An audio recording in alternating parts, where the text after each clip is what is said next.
we will move right along into City of Sutherland budget meeting.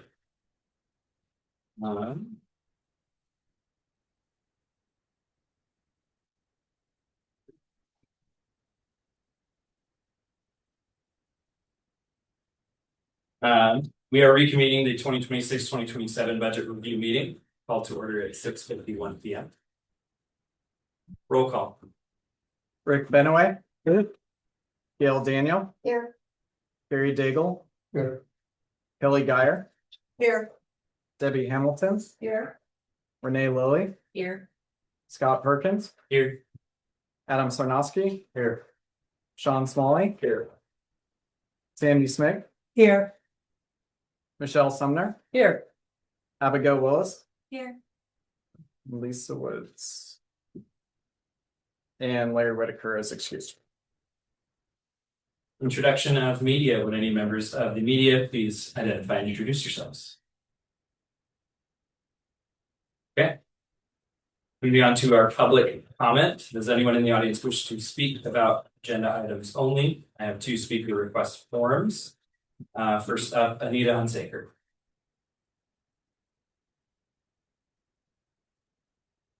Sorry, I threw my back out. All right. Take your time.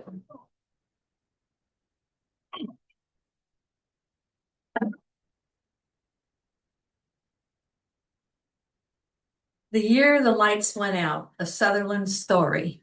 In the winter of 1989, the lights in Sutherland City Hall flickered for the last time, not because of a storm or a blown transformer, but because the whole city government had run out of money.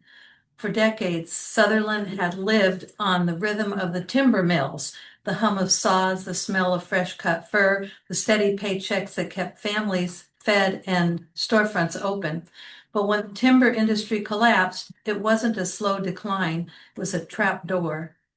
Jobs vanished, families moved away, tax revenue dried up, and one cold morning the city manager taped a notice to the front door. City offices closed until further notice. People still talk about the silence that followed, the way the phone stopped ringing, the way the parking lot stayed empty, the way the town felt like it was holding its breath. Sutherland didn't die, but it went still. And yet, in that stillness, something else began. Neighbors leaned on each other. Churches opened their doors wider. Volunteers patched potholes, organized youth sports, and checked on the elderly. The city government had shut down, but the community hadn't. That was the spark. The climb back, recovery didn't come overnight. It came in small, stubborn steps. A new business opened downtown, then another. Retirees discovered Sutherland's quiet charm and mild climate. Families found affordable homes. The schools improved. Parks were built.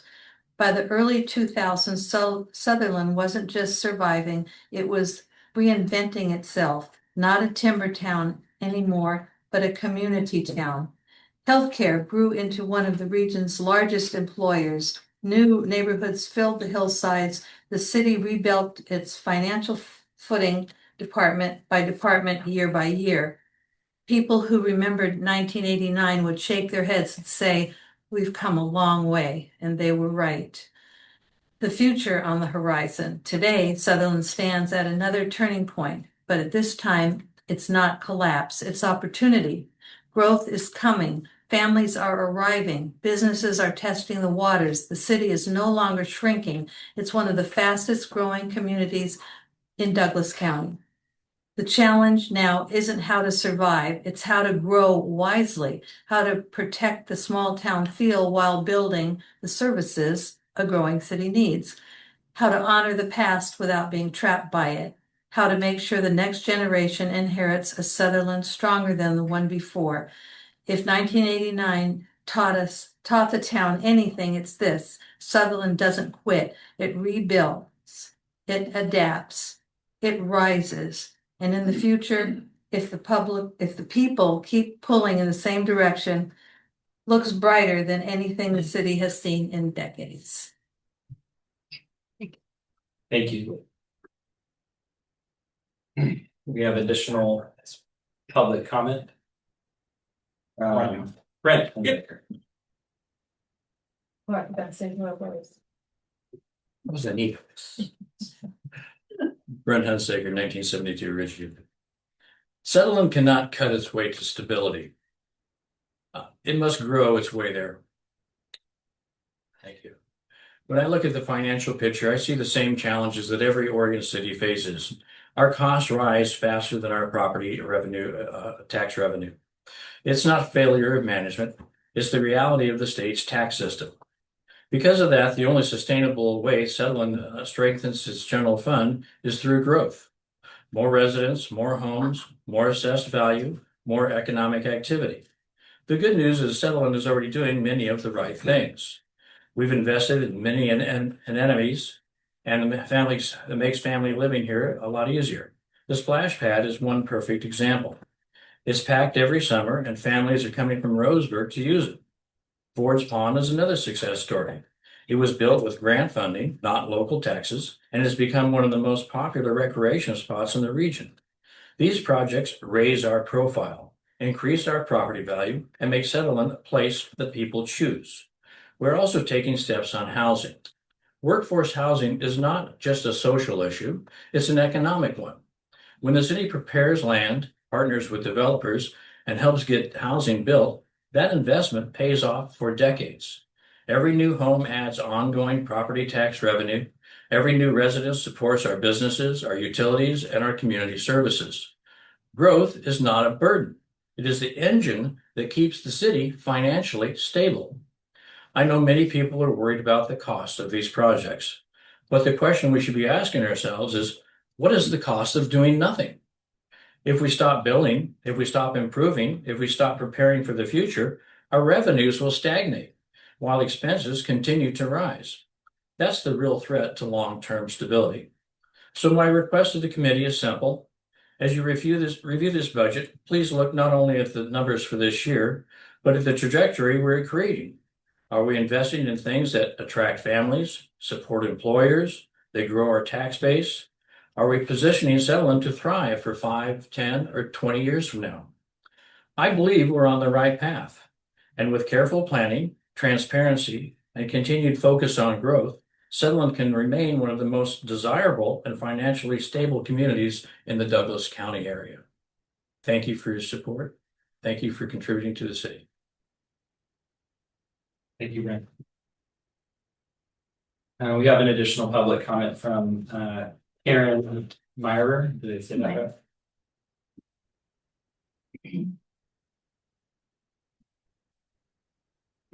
Karen Meyer, Sutherland. I wanted to read from page 135 of the budget document. Number 4, capital improvement policies, 4.1, annually, the city will approve a 5-year capital improvement plan, CIP, congruent with the adoption of its annual budget. The CIP shall provide details on each capital project, its estimated costs, sources of financing, and a description including an identifying statement, the needs, conditions, and circumstances that have caused the project's creation, and the expected results if the project is adopted and implemented. Page 83 of the budget document, which outlines the Oak Street Commons project, shows none of these requirements. What we can determine is that besides the $610,000 purchase cost, $100,000 is anticipated being spent on the project this budget year, with $306,000 budgeted for next year. $2.3 million is scheduled for infrastructure build next budget year, which will hopefully be covered by the $2.5 million state grant for underground work. So what's the plan? We don't have anything in there that says how this is going to be financed, what it's going to cost, who are the partners in this? Are there partners in this? Who's going to be doing the building? It's not there. This is city policy, and it's supposed to be there. The city established that, not me. So I would like to see something on it. The Oak Street project never came to the budget committee. It was looked into in the fall of 2022. appraisal done 2023 in the fall. And then in the spring, it was given to the council March of 2024. It should have been in your budget. The budget committee didn't see it. Never got into the budget until in December of 2024 during Christmas season when nobody's paying attention. And there's a lot, I have a lot of concern on the secrecy about it.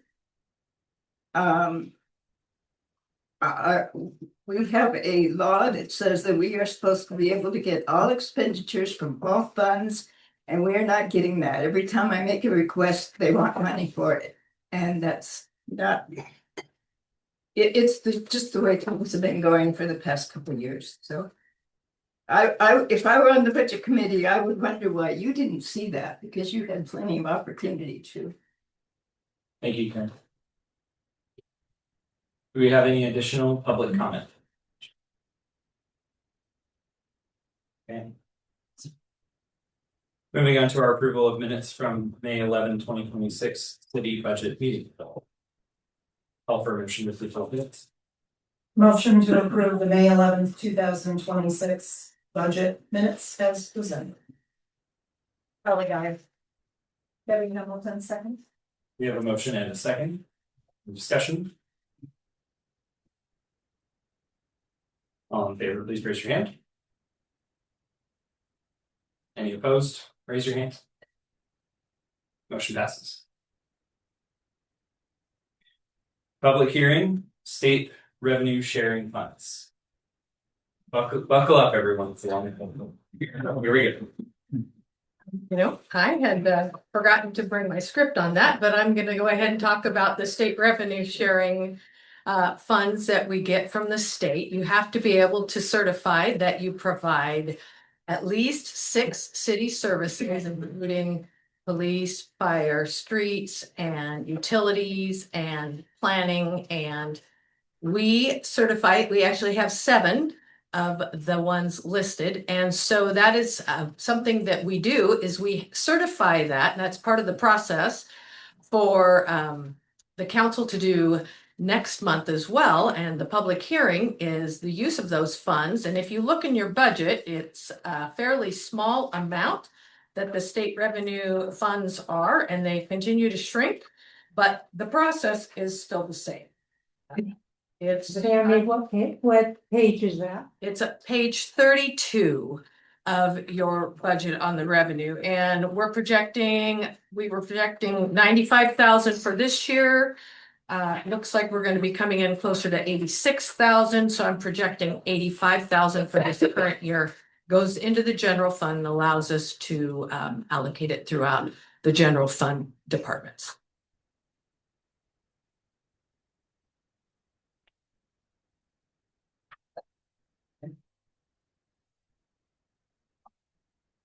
Thank you. Any questions for Finance Director? Okay. We're now open to public comment on the state revenue sharing funds.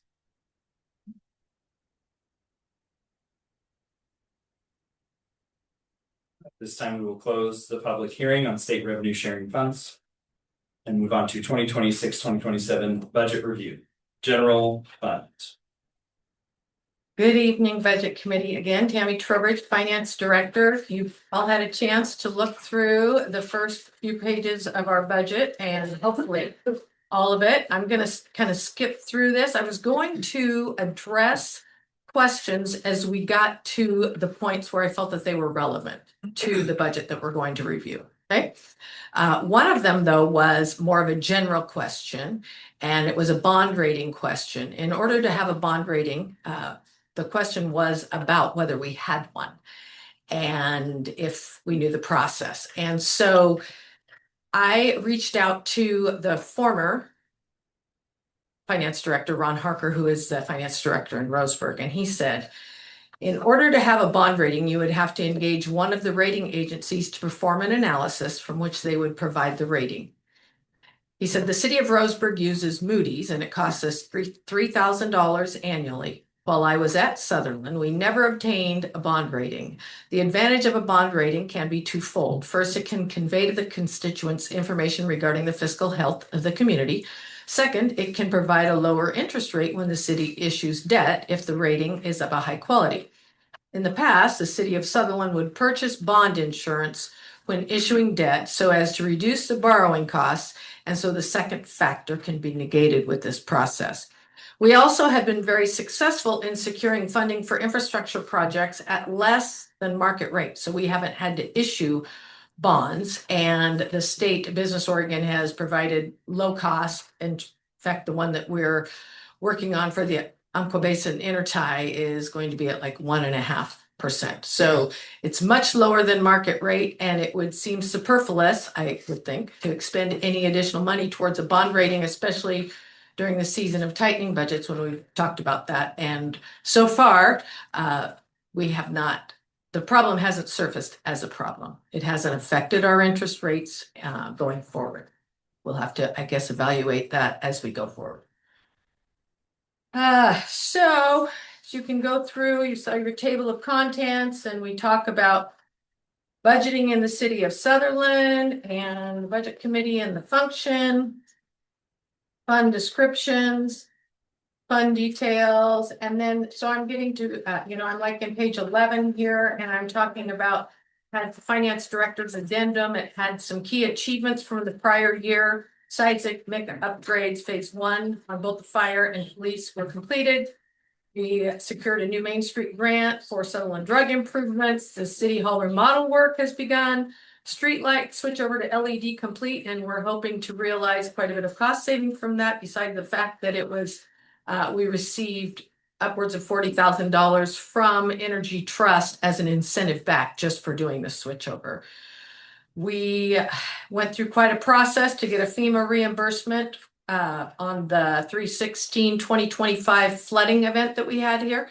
It's been a lengthy process. Aaron is still working on parts of that, and the Nonpareil Dam, there was damage out there, and so there's more to be done. But we did get reimbursement on that. Funding was secured for the Umpqua Basin intertie for water source stability. And seismic grant phase 2 has been received for the police department. They're starting work on that in terms of the engineering, and the pre-work is all being done. Our priorities this year are to continue various water department capital improvements, street and sidewalk maintenance and improvements, continue the work on urban renewal projects, downtown Main Street grant, exit 136 improvements, continue to research alternative methods to increase street maintenance funding, and continue to research alternative methods to fund and maintain our public safety service levels. And we'll get into that further as we go further. The proposed annual budget is in the total amount of $43,891,230. This is a very slight increase from last year's total budget. Net of transfers, the amount is $36,658,630. The general fund budget totals $13,037,350. It's a slight decrease from the amended budget for the prior fiscal year. So this includes the primary non-revenue generating services and activities of the city, which are funded primarily by resources such as property taxes, franchise fees, and other revenue that may be used at the discretion of the city council. Our goal is to maintain a healthy beginning fund balance on an ongoing and sustainable basis. The ending general fund balance is just below the council goal of 1.2 million. And we have that goal because we need to fund, without borrowing money, if at all possible, expenses, general fund expenses from July through November when we receive property taxes. So to do that, it requires, because we have inflows from other things, about $1.2 million. So an ending fund balance is important. Unfortunately, the balance is trending downward. Alternative funding sources, such as a public safety fee, are actively being implemented to remove some of the burden from the general fund. Dollars are rarely sufficient to address every need fully. Therefore, the challenge in a budget is to allocate resources while attempting to maximize the effectiveness and efficiency of the services and activities provided by the city. And I'll give you some examples of those as we go forward in this budget. With the public safety fee discussion and concerns about service sustainability, this budget includes some added information as compared to previous years. The following page shows some history of the general fund revenues, expenditures, and ending fund balances. It is pertinent to the discussion that from 2005 to 2019, the general fund ending fund balances was trending upward, and that is no longer true. So if you turn to page 12, you'll see that the blue is the revenue, which has kind of slowed down, and the expenses have bounced up above them. And the ending fund balance is trending down, and that's a concern. And one of the reasons that the public safety fee was implemented, because all the funds that go to equipment reserves for the public safety departments was coming from the general fund. And in the form of transfers, at least $100,000, if not more, given what they needed for those current years. With this time of shrinking revenues and expanding expenditures, we needed another funding source to become sustainable in those funds. And you will see 3 years out is where the problem was surfacing. So this wasn't something, if we had waited to sound the alarm or implement a fee, I think we could have been faulted for not being prudent and looking ahead. So we did so, realize that the budget 3 years from now is where that crinkle is really going to show up because of the additional expenditures and the capital improvement plans for those departments. Again, we'll unpack that more as we go forward. During the 2005 to 2019 timeframe, public safety expenditures were approximately 100% of the property tax revenue received by the city. And again, I'm going to correlate that to the ending fund balance was able to grow during that time. In 2020, that percentage increased to 107%, and that's because of just costs. Things have gone crazy. COVID was not a service to any of us. The cost, inflationary things that have happened since COVID, especially to equipment, specialized equipment, has been crazy. So you will now see that we're up getting, well, over 120%. So the public safety departments are over 120% of the property tax revenue we receive. Technology and vehicle replacement is forecast to continue to increase, and our ability to fund that directly out of the general fund is going to be seriously reduced. Public safety fee was initiated as a means to ensure these reserve funds could be sustained. So significant changes in the fiscal year 2026-27 budget. Wages will increase slightly. There are union negotiated COLAs as well as step increases. Health insurance rates are projected to increase 10%, which is quite a hit for us. We haven't had that kind of an increase for a while. Our county city insurance services has used reserves to help pad those increases, but they are trying other strategies now because otherwise the difference in 2 or 3 years is going to be the increase to rates is going to be a huge shock. Strategic changes being implemented or have been implemented to help stretch resources while still trying to maintain services at the current level, including holding a position vacant in community development. So given the strategies and the things that we've done, I believe police has been down a couple positions and still down one, kind of slow rolling their hiring to help us with our budget and our ending fund balance. Personnel services for the entire city will only increase 0.16% over last year's budgeted amount. So we're working hard at this. The transfers to equipment and maintenance reserve funds, you'll see similar to last year, except for, so at the end of this year, so the budget I prepared last year did not factor in the public safety fee. So I had budgeted a transfer coming out of the general fund of 100,000 or plus to each of those departments.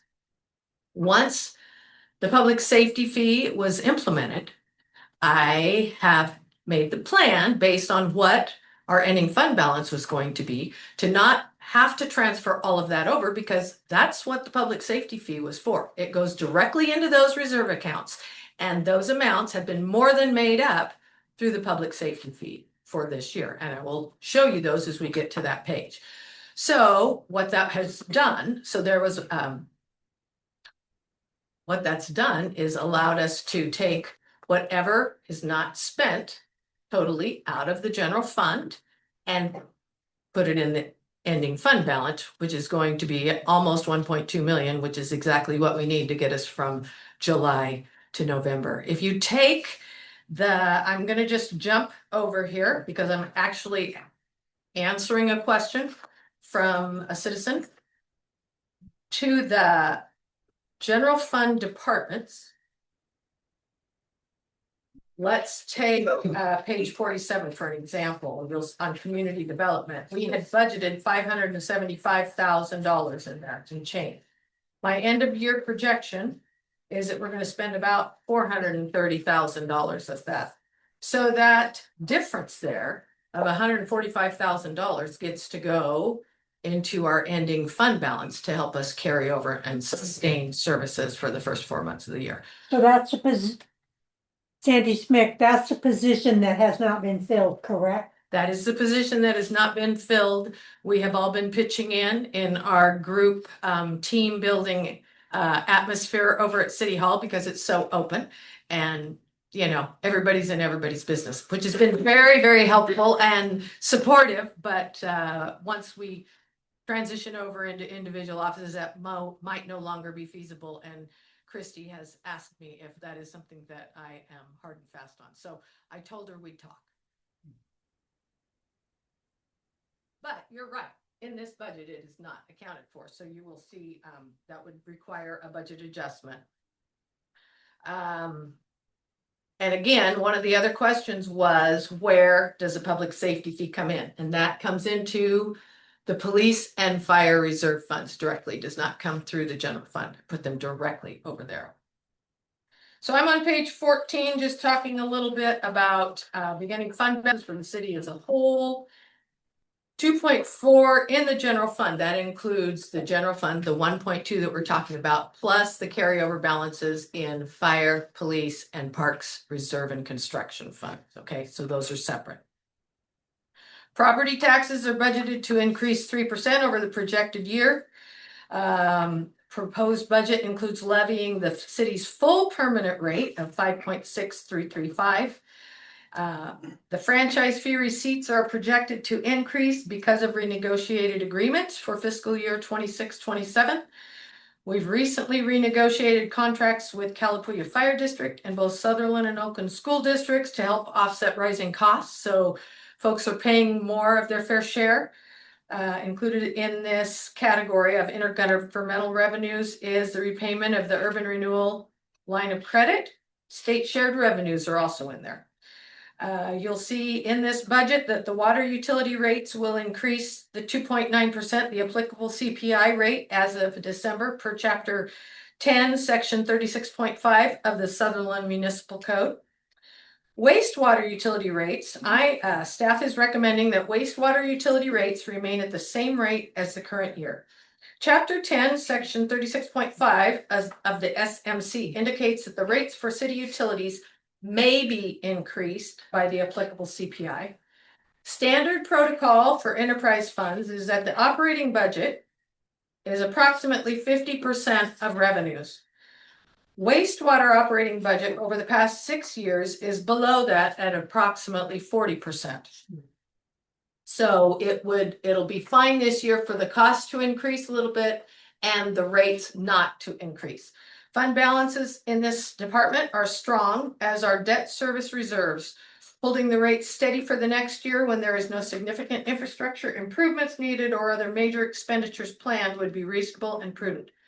This will be reviewed again next year. You've got a comprehensive schedule of pay and benefits information is found later in the budget, and have some of the assumed increases highlighted there. FERS rates, we are in the year 2 of a biennium, so those rates are going to hold steady And projections for the next biennium are actually hopeful that the rates will not increase at the same rate because of better returns on the funds. So that was really good news to hear from the PERS board, because those rates have been increasing over the years. All material and service costs were reviewed from a zero-based budgeting approach. The proposed budget amounts are based on the needs to perform the services of the various departments. Costs such as electricity, natural gas, and phone were reviewed to ensure they are charged the appropriate department and inflationary increases are included. We've got the total capital investment there. 5 and 10-year capital improvement schedules are included for the different departments. As we go through them, you'll see them. Transfers to the general fund have changed to accommodate the federal homelessness grant administration, as well as increased staff effort given to the transient lodging tax committee and extra work on the more events by Public Works and the facility use permitting process. And I'll talk about that when I highlight what our city recorder has been doing this year. Transfers out to the reserve accounts have decreased because of general fund constraints and because of the public safety fee, which is still in place as of the point in this budget. And again, the crash for those reserve funds didn't come for 2 to 3 years. So whatever happens from tomorrow's results will not directly affect this budget. It'll be next year, but we will. I was asked again also about contingency plans. And if we lose, if the fee is repealed, so if we lose that fee, then we will immediately be talking about a contingency plan, whether we put another fee, restructured fee on the November budget, ballot, something, we have to do something to fill the gap. And so we will immediately be evaluating that. Continue to be several capital projects being carried out in the city this year, which will require continued resources from City Hall staff, and the overall cost allocation methodology is similar to last year. And we talk about what's reserved for future expenditures. So you'll notice a little bit of a change in my description of ending fund balances and reserve for future expenditures, just terminology change. And also I just wanted to note that if we don't get the budget done tonight, we will not have a meeting tomorrow because there's a planning commission meeting. We will be meeting again on Wednesday, so we can talk about that later. If you go to page 17, you'll see our organizational structure. And I just wanted to let you know that compared to last year, there's 46 and a half FTEs here. Last year was 48 and a quarter. So we're working at doing more with less. We've got our vision, our operating philosophy, our goals. On page 20, you'll see the strategic plan to address the goals. And I've tried to highlight where we are on the work on these. Some of these don't have any work on them, and it's not because we haven't wanted to do something on them, but time is limited, and so they get worked on. I probably should have put in progress. I didn't get a status back from Mr. Swan, or I would have put a status on there, but we were talking about it. So he found my redundant wastewater CIP in here. So there were other things that we were dealing with. Budget overview. You've got your approved budget calendar, and then because colors are fun, page 23 and 24 are just different ways of looking at the funds and how they interact. Money comes in, money goes out, flows from enterprise funds up to Public Works and up to general fund, and how the general fund flows down into the different departments. And then again, the organizational structure on the next one, complete with dollar amounts. So then if we get into the general fund, well, first you have the prior year comparison for the entire city, and you'll see that number. Personnel services are only increasing 0.16% across the entire city. Part of that is because we had some staff that retired out of their position. And so when you have new staff fill those positions, they come in at a lower salary. Material and services is actually lower. Again, zero-based approach, and we are tightening our belt, working hard at this.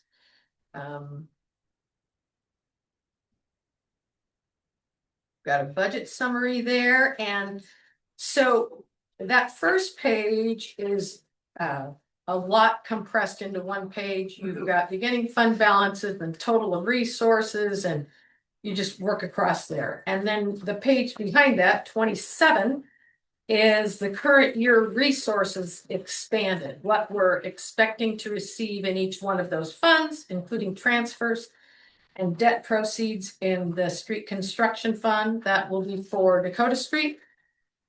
Expenditures are on page 28. More expanded, you'll see personnel and material and services and capital outlay and transfers, and got the loan to urban renewal and interest. On the interfund loans, I've got that footnoted up there because that is another requirements, but adding one more column on this page would have been kind of tough for readability. So now you're into the general fund section.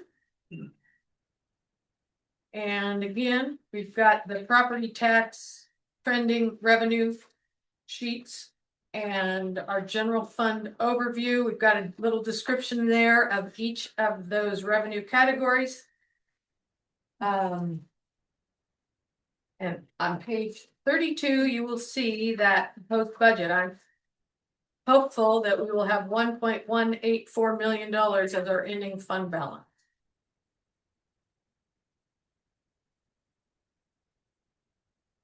And again, these are summary pages showing all of the revenue transfers, and per ORS statute, you show 2 prior years, current year budget, current year to date actual, and that was through March, and then the projected year end, and then the proposed budget. So you have some good comparables.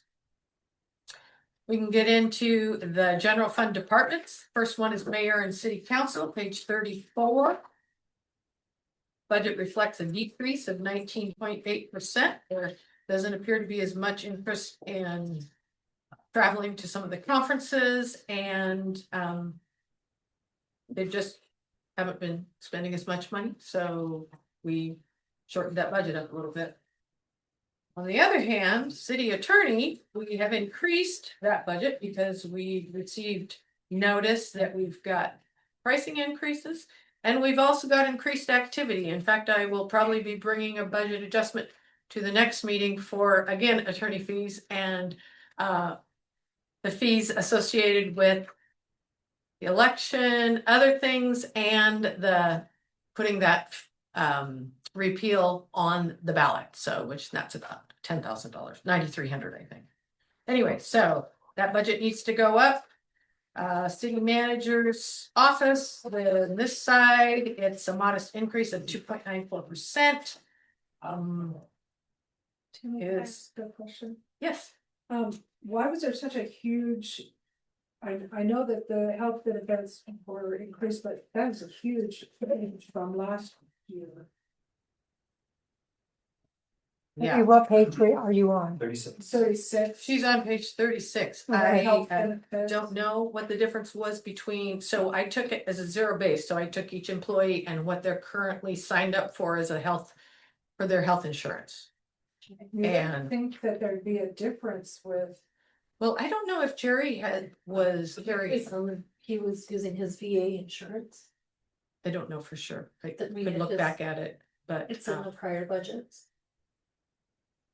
It just seems like such a huge jump. that does seem like a huge change. And is that, I think earlier it was mentioned that insurance costs were projected up 10%. Uh-huh. So that is kind of a big jump. That is a big jump. Yes, that's another 10. That's 50%. $11,000 a month, what's that? I suppose it's possible that I fat fingered it. Maybe that's supposed to be 21. I don't know, it just seemed really high. So I thought- You're right. You're right. I will. Well, I do know, Kelly Geyer, I do know that if you're looking to purchase insurance personally on any of the sites, you're talking thousands of dollars for a, $10,000 deductible. So while the 31,000 seems a little high, I can tell you personally, looking for insurance, I'm not paying that. So I'm one of those uninsured. So these costs are gonna continue to go up. on insurance. I can guarantee you that, especially just coming out of the healthcare field. Costs are ridiculous, as we all know, and unfortunately, people's budgets are being blown up because unfortunately, we have such chaos in our government in Washington because of what's going on. We've got tariffs, we've got a war, we've got high gas prices, oil prices. Something's gotta give, but we can't borrow ourselves out of this, we can't bail ourselves out of this, we have to find additional funding sources. So I will check and see if I fat fingered that. Thank you. And we'll correct that on the budget that comes to council, if so. And I forgot to say my name first, Debbie Hamilton. Let's see, moving to city recorder, executive assistant. Bo has accomplished a lot this year. He collaborated with website designers and city staff to launch a new city website. He's continuing to update and refine content based on user feedback. Adding pages, we're trying to get more information out there. That transparency, it's just interesting how not everybody looks at the city website or navigates it well, but we would be happy to help you figure out where things are on there. He's received, processed, and fulfilled numerous public records requests. He's taken over, completely brought in-house now, the monthly newsletter, saving ourselves about $13,000 for this going forward in the new year. Distributing locally 300 copies. I'm not gonna go down through each one of these because it'll look like I'm playing favorites, okay? 'Cause we're not gonna do that on everybody, but I will say that he is doing an amazing job of reworking our facility use permit application process and unpacking that for people and insurance requirements and just clarifying what we need. So he's been working with our insurance people and I'm just really excited about the process actually making sense and us having the documentation. So he's major contributions to the team to support all departments. So again, one of the pluses of being in a wide open environment. This and his department shows a slight decrease, 1.2%. Again, bringing in the bulletin and newsletter in-house is saving $14,000 for the going forward budget. So page 39, you'll see that budget. And that's what contracted services is. Yeah, exactly. Finance, I have finance and front desk, and I have 4 of the best employees that anybody could ask for. They are amazing. You get greeted with respect and friendliness. We strive for the highest level of customer service. I don't have staff turnover. I'm so appreciative that they want to invest in the city of Sutherland, and I'll tell you, they show up every day. I love my people. They've helped me with quarterly executive risk management meetings. They are helping support the safety committee on an amazing level, getting that thing back functioning again. They help me with the audit. They provide timely and accurate reports. They deliver consistent and accurate, or as accurate as we can, with an antiquated system, utility billing. And they're willing to talk to you if you feel like your bill is wrong. We've identified defunct meters for replacements. We've been working really hard on all these things. We had identified brand new process. Didn't seem like it had been done for a really long time in the city of Sutherland. Identified, processed, and remitted unclaimed property to the state, which was a big load off both Lindsay's and my mind. And she's continuing to educate herself on that. We are helping to research and initiate the AMI project that we're going to be talking about later and in subsequent council meetings. Our goals are to maintain the quality service, continue timely and accurate reports, update financial policy, deliver excellent admin support to all departments. So we've been pitching in as well. We re-implemented the red flag identity theft prevention system. There's just a lot going on over at City Hall, and it's a wonderful team environment. And basically, the material and services is staying the same and personnel services, I've got good people who continue to work for us, so you'll see the health insurance go up and the PERS and based on the salaries and wages. Question. Scott Perkins, could you explain how training expenditures was negative? Yes, I can. So what happens is we also do some summer interns for the library. And they have a grant to pay for that, but those interns have to come in on somebody's payroll. So it comes in the finance payroll. It's included up in the payroll line. But then the foundation writes me a check back. And so that credit balance is from that. Sure. It's I don't really want to mess with, I want to keep my personnel services intact, be able to tie out salaries and wages to year-end reports and things. So I put it down in the training category. And I noticed that the total line got cut off on this page. So I will try to fix that in the next generation of this budget. Parks and facilities. Hand this over to Aaron Swan, although I would like to apologize on page 43. There's some blue shading there. That's what I asked for that was for. Yeah, that will also be corrected in the next generation. Good evening, Budget Committee members. This Parks and Facilities, it's kind of incomplete. We'll take up on page 78 the rest of them. This is just the materials and services. So you can see that overall we had a slight increase in the dollar value there. We had we're spending a little money, more money here at Civic. Community building. We plan on doing some gutters, downs, and paint there, so you're seeing a little higher price reflected there. Our contracted services, that's our cleaning services and whatnot, they've gone up a little bit, but other than that, pretty much the status quo. And I don't know if there's any questions. Yeah, people try to answer the puzzle. I had a question on library and grounds maintenance. In the past 3 years, it's been 14,000, 19,000, 13,000. We're budgeting 12 for next year. Is that the expected expenditure should be lower than the past 3 years? I think it's really close what we're looking at spending this year, and we're just tightening our belt a little bit. Okay. Yeah.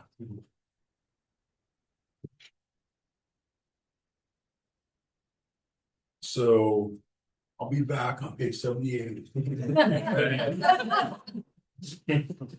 All right, I'd like to introduce a community development director, although I would like to say that her listing here, she probably shortened it for me, or I shortened it for her, because you can only have so many pages. But they're working really hard over there. You'll see the difference in the FTE on page 46, but Christy, come and tell us about what you're doing over there. Well, apparently community development likes to do more with less because we're down in person. And we get to continue that way, but we are nosy little people and we like to touch every project in the city. So if you see anything out there going on, we like to do it.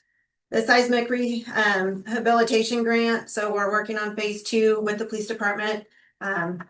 You'll probably see some big changes happening with that side of the building in the near future. Right now we're in the engineering phase. Still working on phase 3 of Ford's Pond for the boat dock, parking lot and vaulted toilet off of Highway 138 side. So then there's a little bit more improvements there. The Arch grant is a pedestrian improvement. So the flashing beacons, we've been working on that since 2021. We're hopeful it will come to fruition by 2027. Is that to put Sandy Smith out? Is that to put some more flashing lights in? Yep. One will go across this right at Abby's Pizza, in that crosswalk that's kind of hidden in there. And then the other one will go down at Mardana, which is between Les Schwab and the grocery store. Oh, nice. Good. Another big project is the Dakota Street light improvements. So we're working with a developer on a development on the south side. However, that signal we're working with ODOT on through the engineering phase. And so we'll continue to work through the engineering and the environmental portions of that project. A lot of errands and our projects cross hands. We're gonna continue to work on the wetlands environmental impacts to Waite Street. Any of those that have drove Waite Street, it needs a little bit of work. A little bit. It's trying to be nice.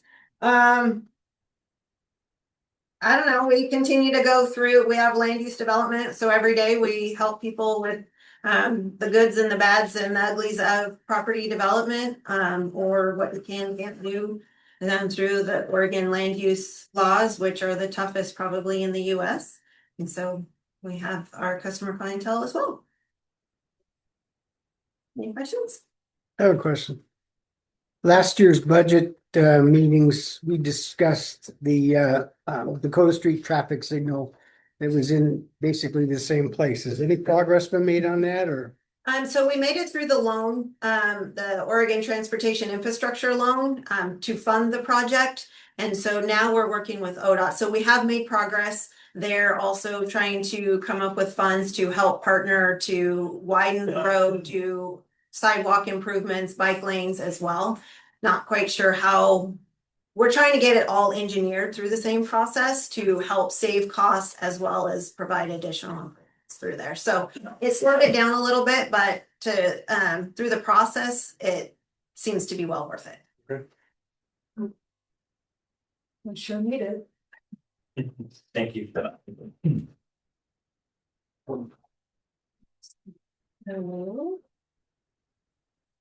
Overall, her budget is down about 17%. And then we have Sutherland Police Department, Chief Troy Mills.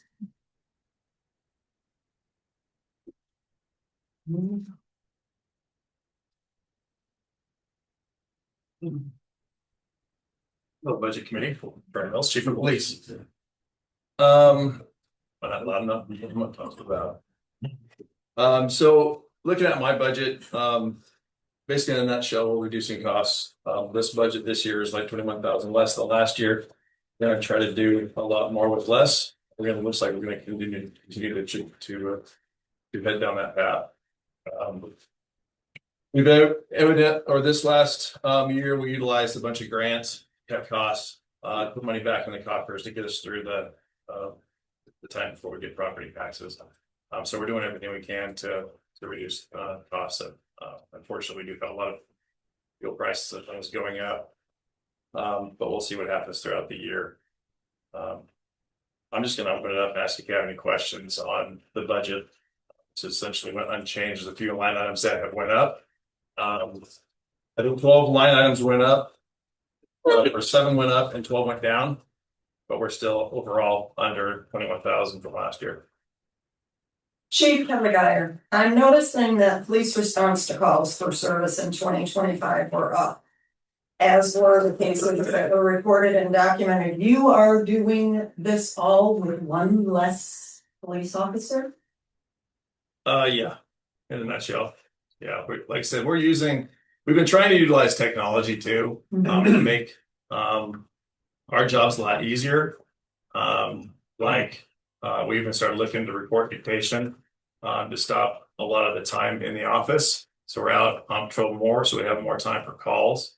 But eventually we're going to hit that threshold to where we're doing more with less, but eventually we're not going to be able to do anything because we'll be too busy. So we're going to lose a lot of services if that happens. And right now your response time?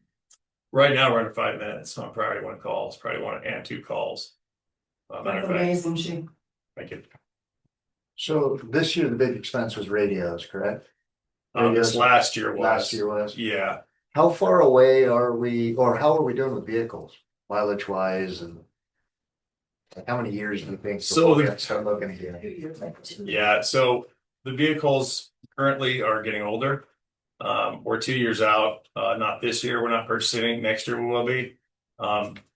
Hopefully they'll last till next year. we're rough on police cars. Yeah. Just the nature of the business. We've had a car that's had 2 motors replaced already, on warranty. We've had some transmission issues. We've had some all-wheel drive issues. We've had, things break. Yeah. Luckily, we have a vehicle maintenance line item that helps us out if it's not on warranty.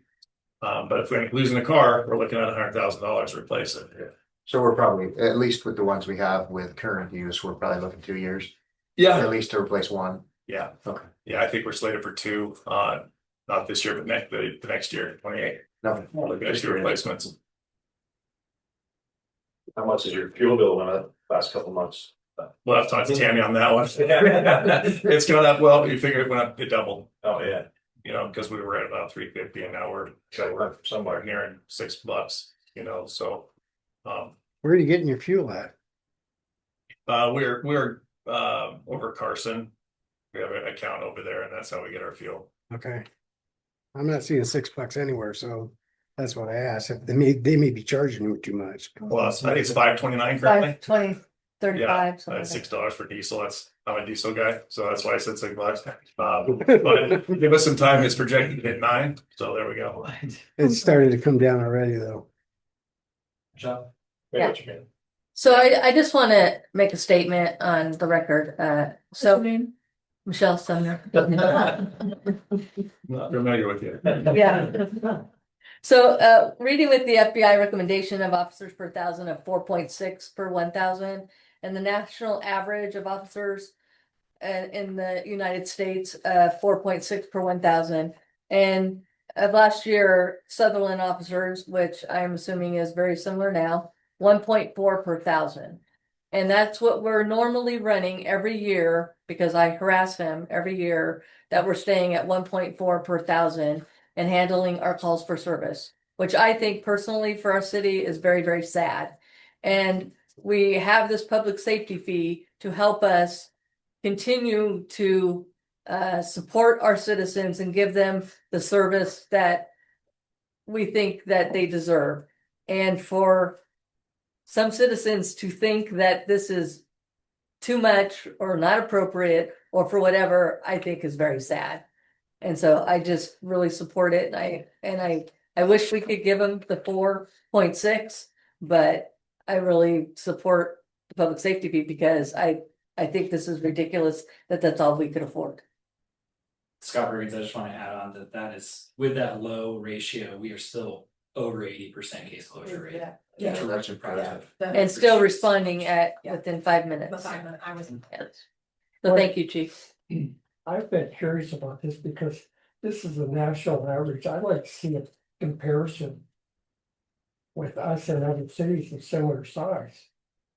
Because I have a feeling that probably isn't going to be that unusual for small cities to not have that ratio. It's a pretty accurate ratio. Even for cities our size, it depends on, you look at different cities that are our size or even smaller, but they have they have better income. So they're able to afford more officers. You look at Sun River, for instance, they have more officers, while you have Reedsport who doesn't, so it's all relative on what the city's bringing in and, the fiscal responsibility of the departments in the city.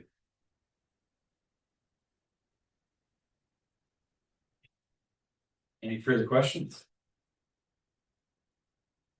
Chief, I get to stay. Because I'm next again. Or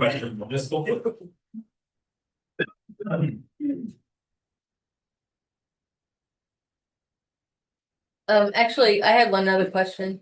The wireless device connection that we spent 10,000 this year and it's going up to 20,000 next year. Right? On page 57. It's going up, well. I'm sorry, training. I looked at the wrong line. So you're asking why it's going to 20? Yeah. That's just cost. Travel costs, fuel costs. So you spent 10 this year, but you're budgeting 20. Well, knowing where we're going, I'm trying to be as responsible as I can and not utilize the full line item. But if I need it, it needs to be there. Okay. And a lot of the things that we push off, we like to recover it down the road. We have training, we're mandated by the state to go to. Okay. And we have certain timeframes to make that happen. Some of it's annual, some of it's biannual. And sometimes we could push it a year, but then we're stretching it. So next year it could be more. Okay. You know, and then we, you know, luckily we just haven't had, unluckily, we haven't had a full staff. And so we haven't utilized it. It's hard to send people to school when there's nobody to cover the road.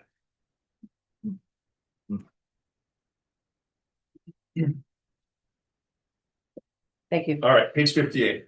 I'm just gonna keep going. Then I don't know, if I can jump around, I'll just continue on too after that. So essentially for the court budget, there's really not a lot of change. You see a little bit added in attorney expenses because prices go up, attorney's costs go up. And then prisoner expenses have gone up. The contract with the county, it's $115.67 per night per inmate. And we'd like to make sure that people are held accountable so they get to go to jail.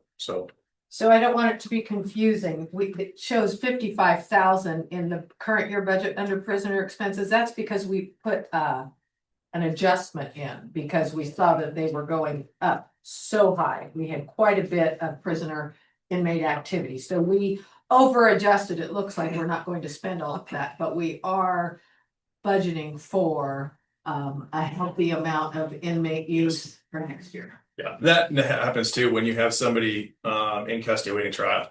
We have to pay for that. We can't release them. We're stuck with that bill. So other than that, that's pretty much the only changes for the court budget. Any questions on that one?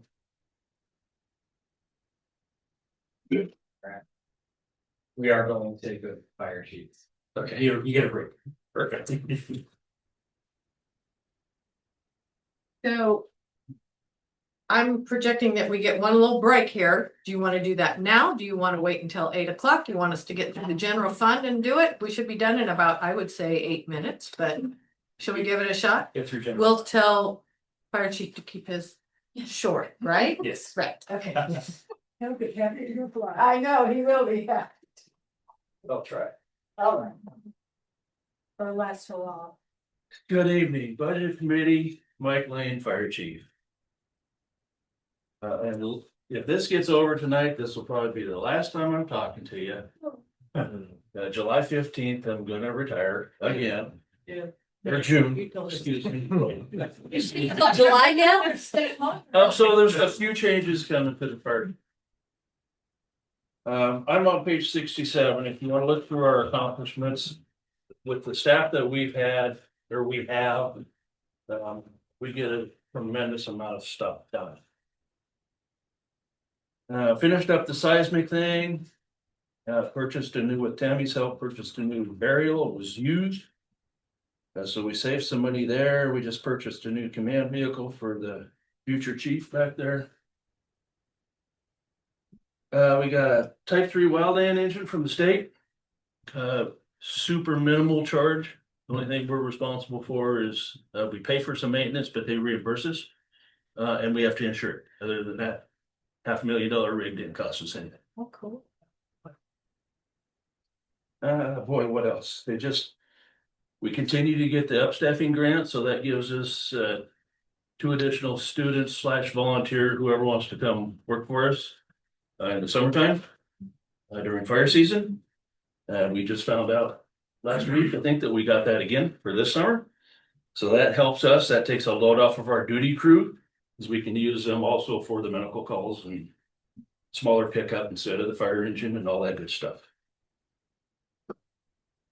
Okay, so page 69. Our budget is actually gonna go down a little bit. If you look at the top of page 69, you'll see what the proposed staffing model will look like. Scott right now is half-time. He'll be promoted to the chief with Kurt's permission. And he'll stay half-time.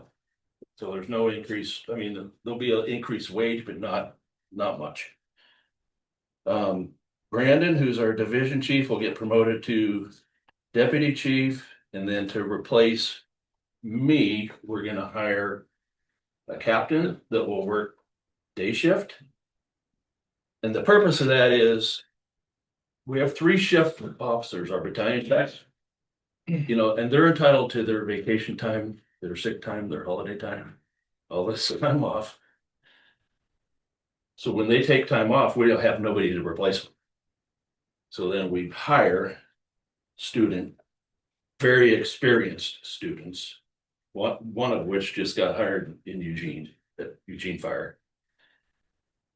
So by bringing this captain on, he can help fill in for us when students go to school, when battalion chiefs take off time, a whole bunch of other things. We had a captain for a couple years. And we had a guy retire or terminate something, I don't know, but then we promoted him to that battalion chief spot and we lost that captain spot. So we're basically swapping chief out, captain in. Our overall, even doing that, our personnel costs are going to go down. It appears about $80,000, something like that, 75,000. And materials and supplies, also we're gonna go down a little bit.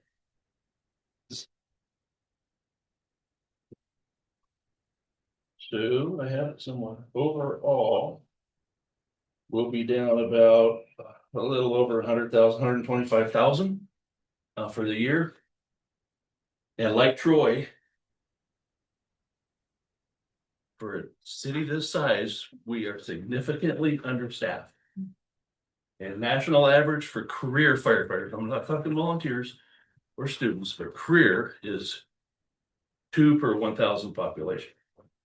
The West Coast is 1 per 1,000 population. Sutherland's a smidge over 0.5. Okay, so we're super short. We understand finances, revenue, everything else. Prepared to deal with it. Just want to put that out there. You know, eventually we'll want career drivers that can fill in for the battalion chiefs when they take time off, but that's 3 more employees and we can't afford it, so. So anyways, that's about it for the budget, unless somebody has some questions. Thank you for your service. Thank you. 45 years. Wow. Thank you. Thank you, Jim. And if Tammy don't mind, did you do the reserve fund yet? Oh, you haven't done it yet. I'm out. Don't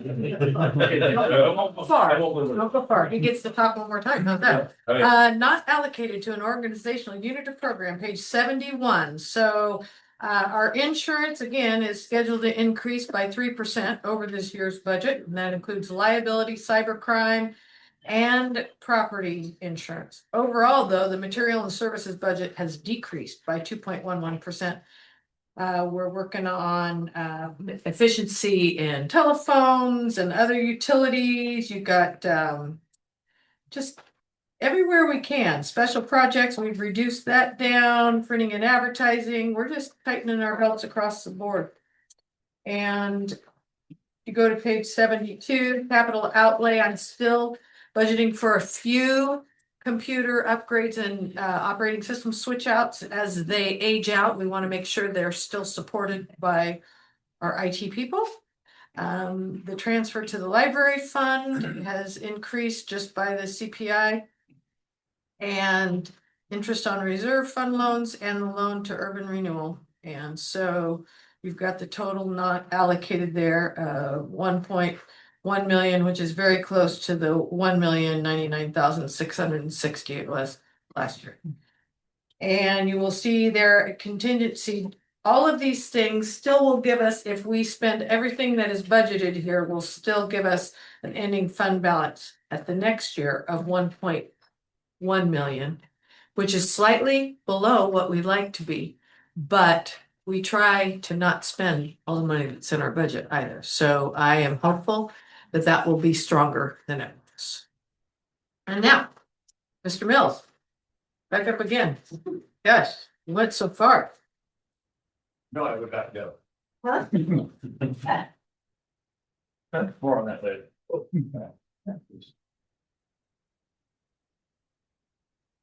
Brian Mills, Chief of Police. We're talking about the reserve fund. So this year, we have a contract ending in November for our body cameras, which is this right here. 5 years ago, the contract was, I believe it was 50,000, 54,000. Fast forward 5 years, this exact same contract is now $97,000. No getting around that. The vehicles, currently we do not have ballistic shields in all of our vehicles. We have 2. I just found out the other day there is an expiration on these, and we'd like to outfit 1 for each car, because the amount of instances where we're going to where it'd be really nice to have a shield. And so I set aside $28,000 for that this year. What are those like ones you hold, or are they in the car, or in the doors or something? The ones that I'm looking at, they're actually the ones you hold. Okay. But they also clip onto the side of your door for cover. So put them on your car as well. There's lots of options for those, but it's getting something that we're able to use across the board. So. And then of course we had the Taser 10s last year. We upgraded. Taser's good at not supporting old technology. They move you forward. And so we went with the Taser 10s. And so we're currently still paying on that per year and a 5-year contract. And the same with the in-car cameras.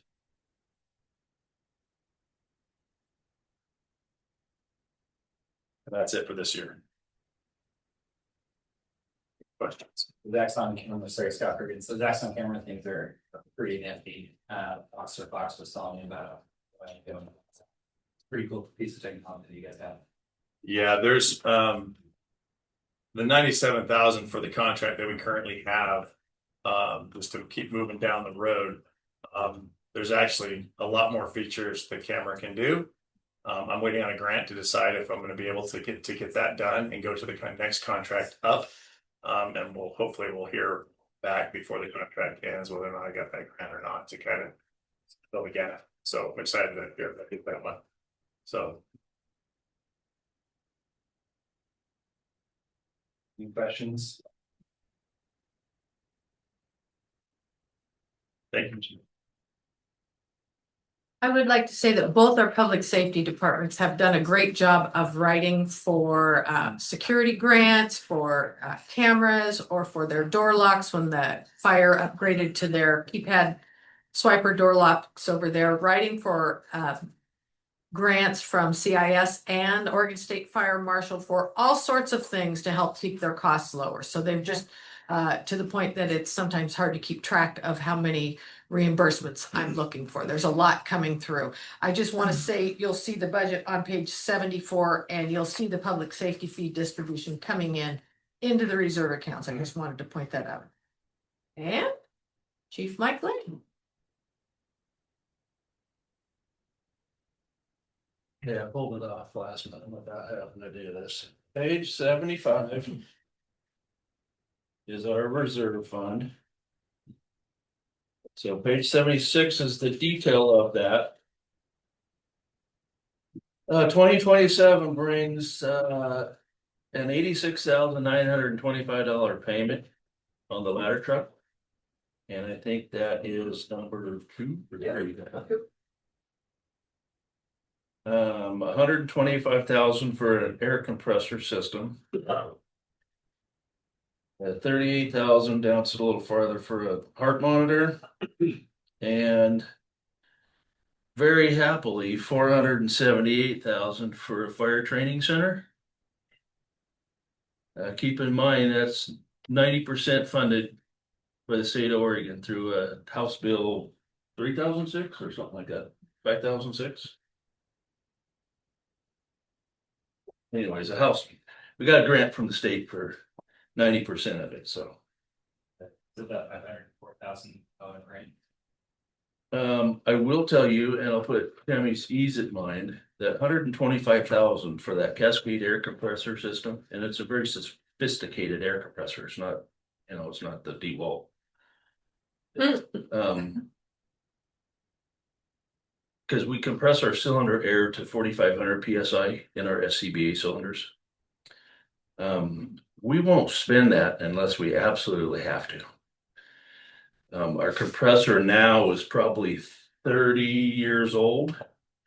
We've been babying it along with some $2,000 repair here, $3,000 repair there.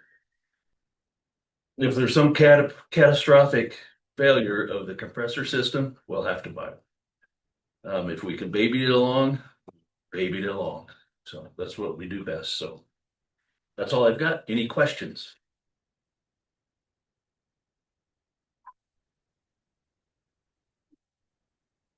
Thank you. Thank you once again. Onto our Parks and Facilities Reserve, Public Works. So I'll be back. Here I am. So page 78.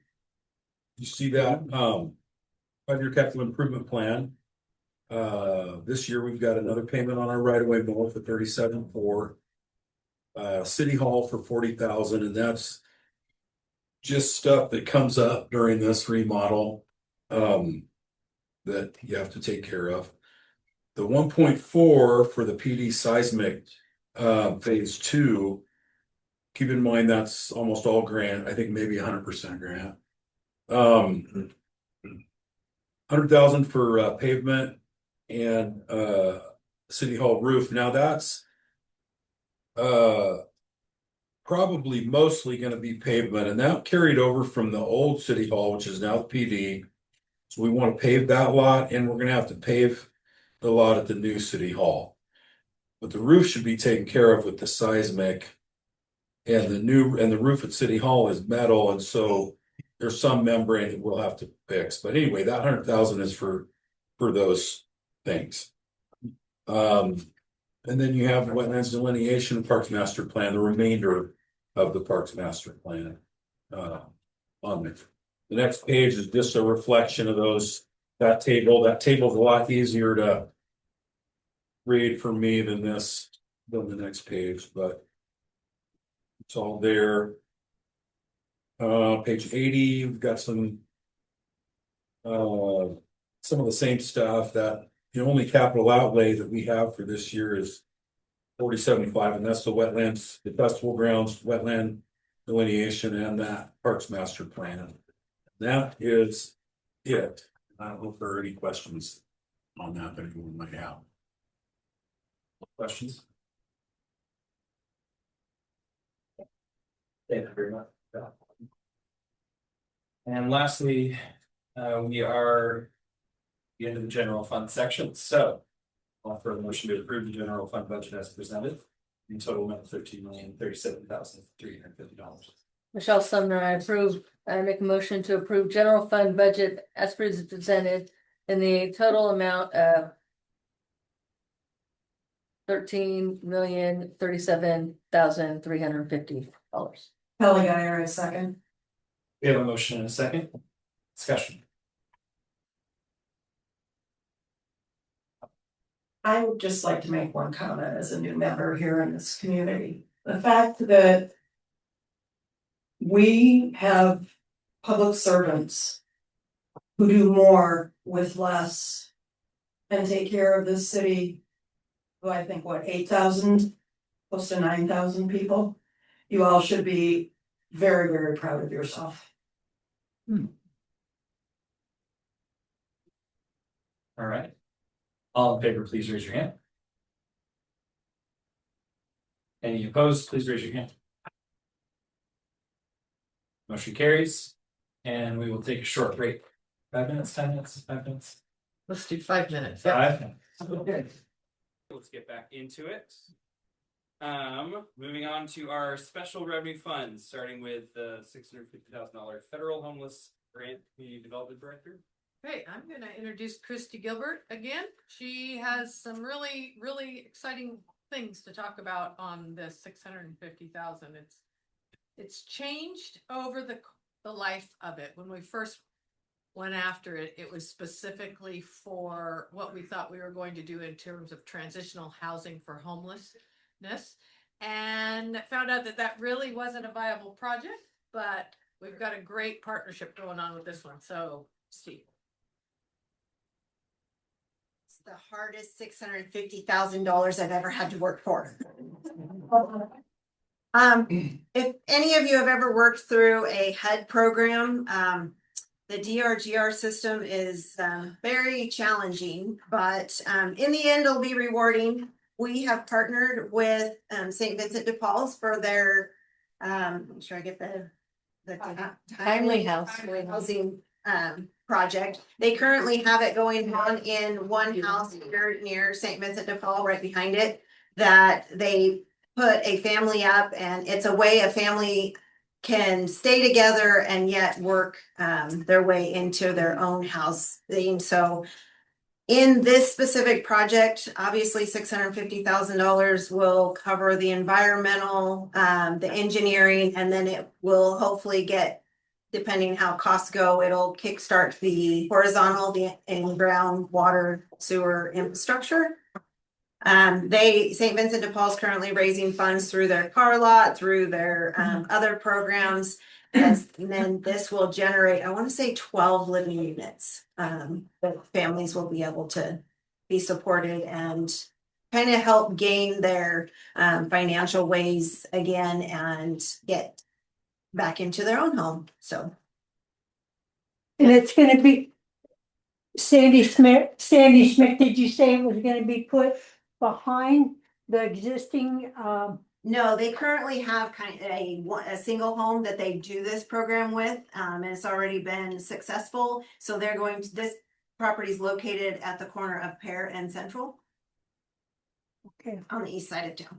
Yeah, down by me, I live on there. Down by where the housing, they have a housing department that put that, where people built their houses through Umpqua Development down in there. I think they're behind there. It's an open lot and Yeah, you can see the open lot from Central. It's right yeah, I there know at the where corner. it is. Yep. And I, as the finance director, really would like for us to be able to access these funds because it's one of the few grants where you can actually charge administration. So there's a 10% administration cost, which would actually help cover some of the time that Christy's having to spend fighting with that system. So. I probably already spent 650 on it. Am I going to Oak Street? Yep.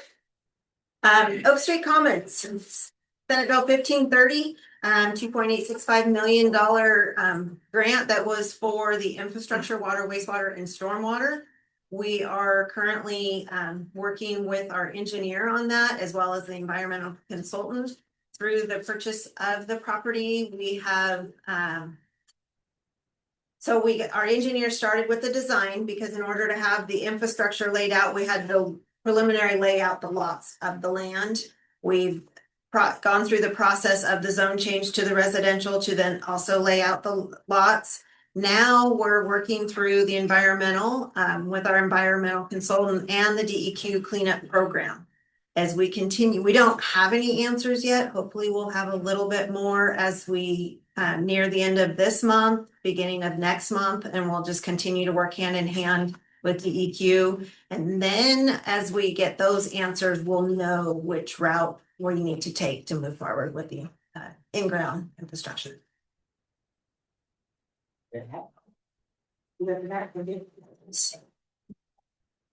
Worms, everybody likes worms. The USDA composting and food waste grant. So that was supposed to be completed at the end of this month. However, there was remaining funds and we were allowed to file for an extension. We have been awarded that extension. So we asked for 6 months, knowing it's about $25,000 to finish spending. And so now we will utilize that and get all the reports final through the end of November. Another challenging, lots of reports. Great. but it's That's cool, they have that much left over. yeah. And that was with being able to buy another piece of equipment, but. Cool. I love when we over budget and understand it. The last two special revenues, the transient lodging tax fund, which is the motel tax.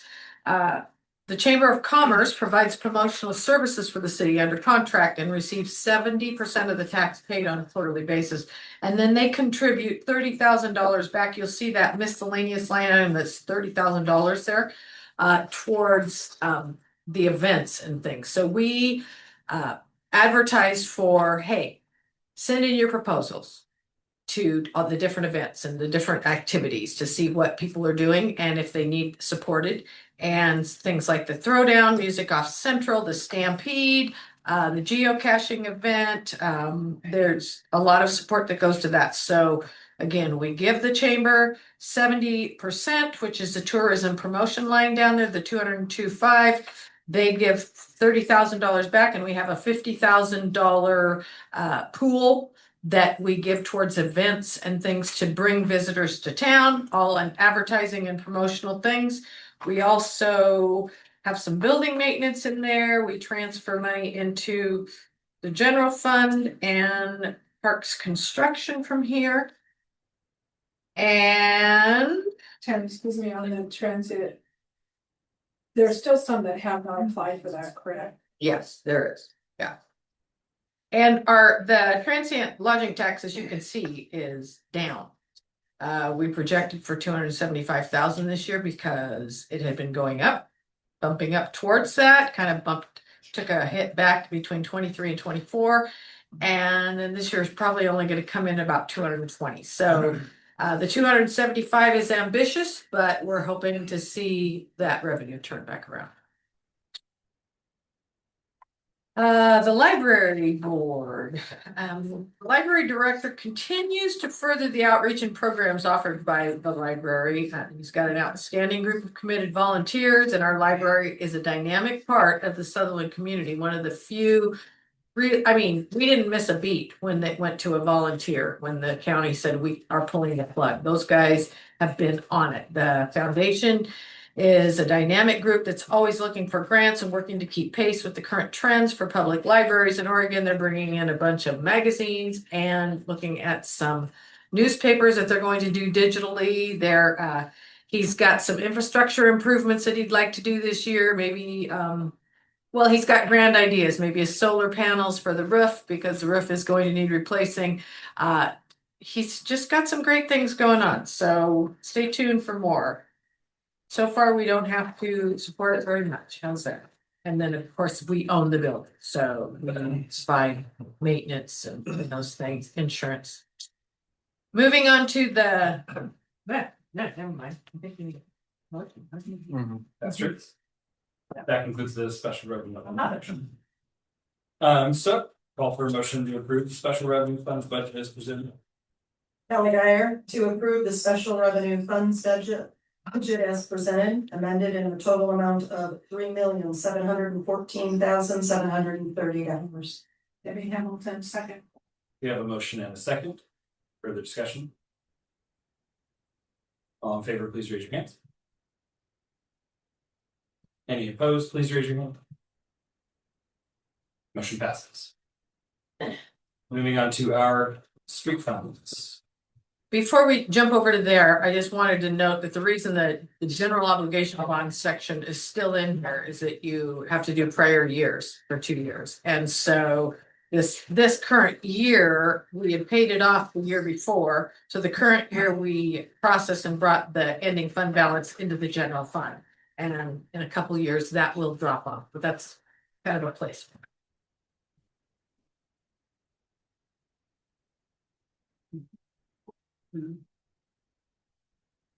Hi again, folks. So we're on page, starts on page 89. So let's go ahead and go to 90 to the 5-year capital improvement plan for streets. You can see we have our small street improvement projects for 325, Dakota Street Light for 700,000, and that's going to start our engineering and environmental stuff like that. Waite Street improvements, but also some environmental on that wetland stuff. The flashing beacons Christie brought up, that's our share of remainder. But that's mostly an ODOT funded situation. And then 320 for my pavement management. That's a lot. Are there any questions on that table? If certain roads already in mind for the pavement. Certain roads. So the pavement management, we're looking hard in the rain tree area. It's in pretty rough shape. Almost non-existent in some. They laid it down pretty thin back in whatever time. And so there's some subgrade and some, just the whole area needs new pavement. Says Meadows Park, but I know. Pardon me? So it says Meadows Park, but I know you're not in charge of that. Yeah, that's private. How do you allow like citizens to make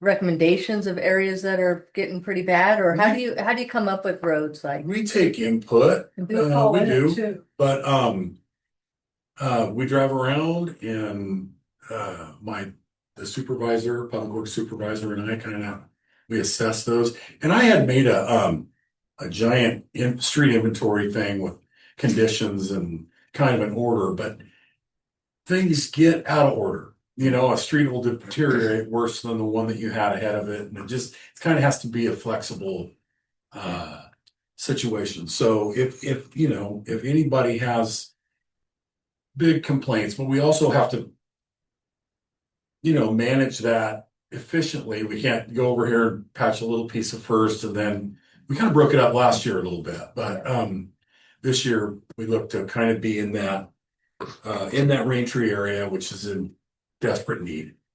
And then the small street improvement projects up on Valley View, there was a slide, or Valley Vista, pardon me. That the roads kind of dipped through an area. And I don't anticipate it taking all of that, but right around the park, we also have some issues on the Willamette and Indeed side. So I think we'll be able to burn all that up real quick. What about the roads that the map says the road is there, but there's no road there? Well, I'm not sure where we're at. Duke connecting to Hastings? Oh, yeah. Because all those semis have to back up all the way to South Comstock because their map shows that it goes through. Right. You mean on the They GPS stuff? They miss the turn to go to Marenco, so they think that they can get through Duke, and they either end up in the ditch or they have to back all the way to Comstock. I would like to take Duke through to Taylor. But There's approach there already.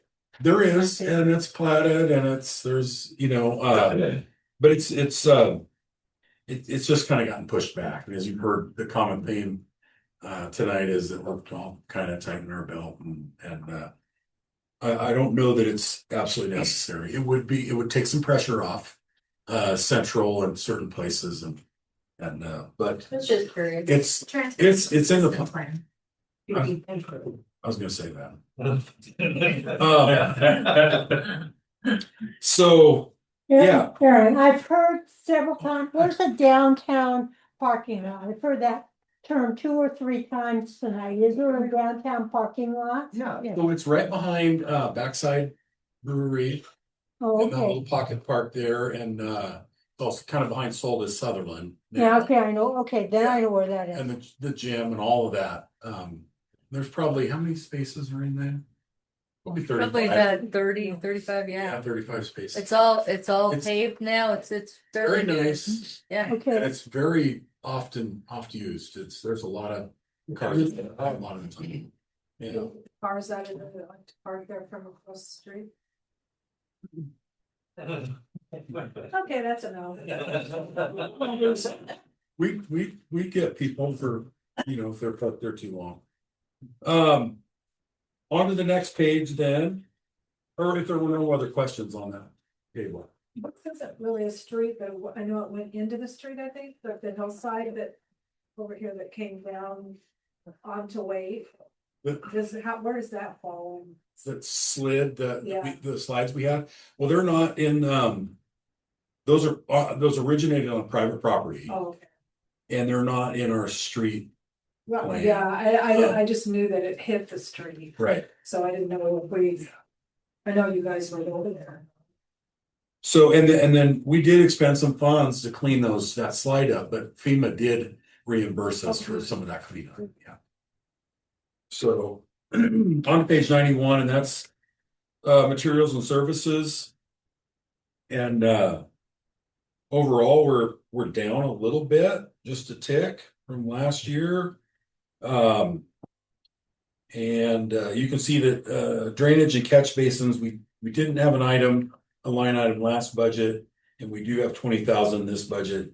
And I think Tammy and I just thought I didn't have any big catch basin things that I wanted to work on, so we left that out. But I spent money anyway, as you can tell, so we put that back in at 20. And then for the most part, it's status quo, except the street lights went from 75,000 to 45. And Tammy mentioned that before. We got a credit from the Energy Trust, and the LED lights are going to cost us less in the long run. So that was a big savings there.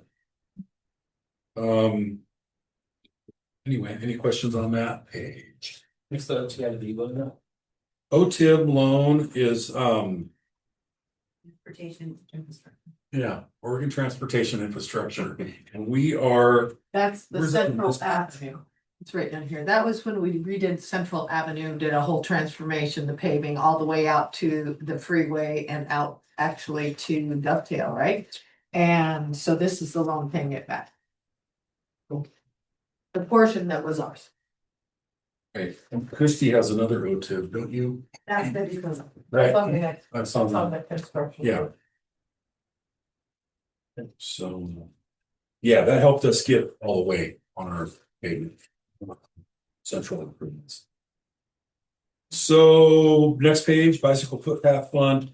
Nothing really happening in there, hasn't been for a few years. It just continues to accrue a little bit of money and make a little interest, and we'll get a project one of these days and spend that down. But yep, nothing happening there. Street construction fund on page 93, more of the same. Down near the bottom, you see the capital outlay. Dakota Street, there's that 700 that we saw on the table, and the 500,000 for Waite Street, and the 320 for the pavement management. Any questions on that page? Excellent. And the street SDC fund, when someone builds a lot or built a home, they have to pay system development charges, and that's just a little bit goes to streets and some goes to storm, and that accrues, but Tammy also sends it to the street construction fund and transfers and sort of. And that is the end of the street. If there's no other questions. Any further questions? Thank you. Yeah. I'll entertain a motion to approve the street funds budget as presented. Kelly Geyer, I'll make a motion to approve street funds budget as presented in the total amount of $4,193,200. We have a motion. Debbie Hamilton, second. We have a motion and a second. Any discussion? All in favor, raise your hand. Any opposed, raise your hand. Motion passed. Moving on to our enterprise funds. Enterprise funds, ones that actually make money. So, the first real nuts and bolts page is 98, material and services. And we're just almost status quo the whole way down. I think we're actually 10,000 less this year than we were last year, but for the most part, that's hard to find. We would be down quite a bit more, but the distribution system maintenance, which is throughout the lines throughout the city. There are, maintenance budget jumped up about 20 grand in there. But overall, we're still down. Are there any line items or any questions on any of that? Anybody The has? Cooper Creek plant maintenance, that's the one you're talking about? Well, let's see. Well, Which page are we? so. We're on page 98. Yeah. Cooper Creek plant maintenance. It actually dropped 15,000. Okay, because you're looking. It's the distribution system maintenance. It's right below that. That went from 100,000 to 120,000. It was really basically our only increase in this on this page. Good job. Page 99, you get to the water construction fund and the 5-year capital improvement plan. And if you follow that first column down, we've got our normal cathodic protection for the reservoirs. Solar improvements on the upper Umpqua tank. Our non-Perel dam repair, which Tammy mentioned that got damaged during the flood, and that 100,000 is just gonna kind of start getting us going on our engineering, but we do hope to get reimbursed. FEMA's supposed to reimburse 75% of that, of the total amount. Is that the Plat Eye Dam? No, that's non-Perel, and it's out quite a bit further. It's actually on the Calapooya Creek. Yeah, Whereas, yeah, Plat Eye is just, yeah, I know where Plat. okay, yeah. Yep, But no, I don't know where that non-pro off drive out we get our, that's our primary source of water, is non-pro. is non-Perel, yeah. And so that dam is a diversion point, where our intake brings the water over to the plant. And, there's a fish ladder and there's just a lot of complications, but because we broke the dam, or we didn't break the dam, the flood damaged the dam. We want to fix it. Fish and Game wants us to rebuild the fish ladder, which is going to be pretty costly to bring that up to current standards. Will they provide any kind of funding for that? Yeah, they are pretty standoffish about that. They are saying they might have a little bit of help for us there. The backfill what FEMA doesn't pay, but not they're not gonna make us whole. They're demanding that we do it kind of, but they're not forthcoming with a lot of funds there, so. So let's see. Yes, so the total maintenance capital is 185,000 there. Then we move down. You see that we've got $500,000 budgeted for a water line replacement on 2nd Avenue. And then we have our 708,000 for our AMI water system, and that's our plan to replace our water meters with a more efficient and just a better way to read them and provide customer service. Currently, we've been using a private company that reads them, and they're just not, their prices go up every year and their service goes down every year. And this AMI system, and it's an advanced metering infrastructure, and it just reads it and then it goes right to City Hall, and they can tell anybody at any time how much they're using and check leaks quicker. And it's pretty neat system, but that's to kind of get that going. That's 708,000. So yes, ma'am. every meter that has a meter that, we pay our water bill. So every meter will be upgraded. Every meter, yes, ma'am. Every private meter. Some of the really big ones, the fire meters and stuff, probably will still be read manually. We'll have to go out and get For those. household. Yep. Yeah, household meters will be all changed out.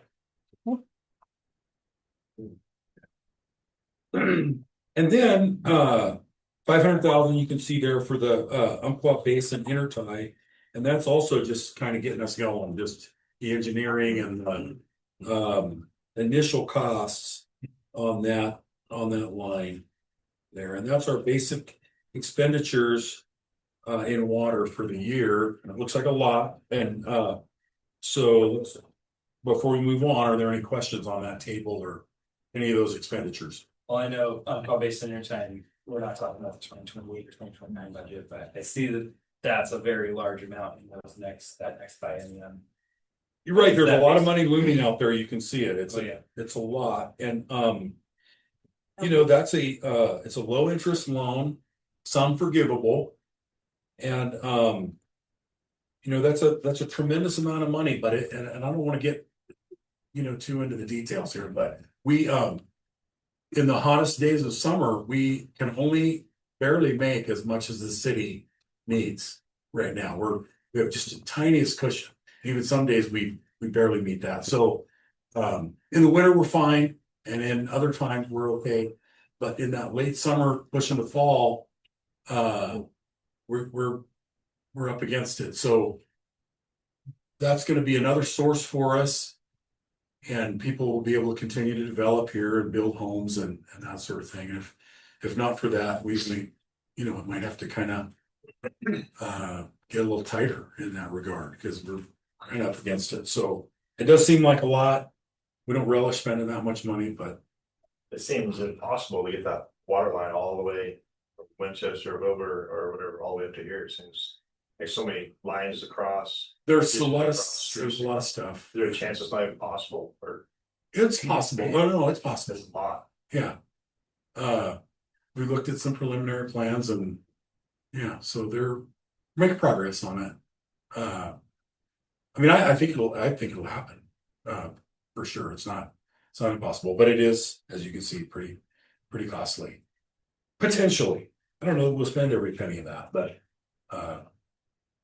you know, but potentially it could cost a lot. Any other questions on that?